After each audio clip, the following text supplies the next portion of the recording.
म्हणूया दाती तृण, जैसे कोणी यावे शरण, तैसिये परी वंदी चरण,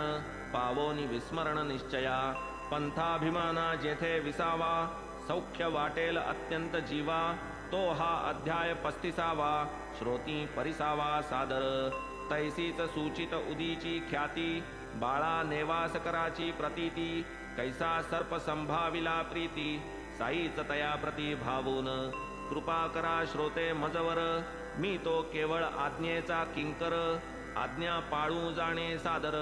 उद्भवले अक्षर चरित्र हे, दृष्टी ठेविता चरणावरी, तेथून उमटती पदलहरी, पवित्र चरित्र कुंभांतरी, वरीचे वरी मी भरितो, कासवीची आम्ही पिली, केवळ दृष्टिक्षेपे पोसिली, नाही तान्हेली भुकेली भागली, सदैव ठेली संतृप्त,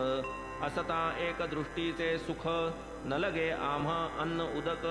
दृष्टीच हरी तहान भूक,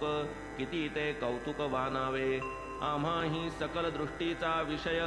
कृपा सिंधू साई राय, दृश्य द्रष्टा दर्शन जाय, पुसोनी ठाय त्रिपुटीचा, तैसेच आम्हा त्वचा स्पर्श, दोही ठाई साई प्रकाश, अथवा घ्राण आणि वास,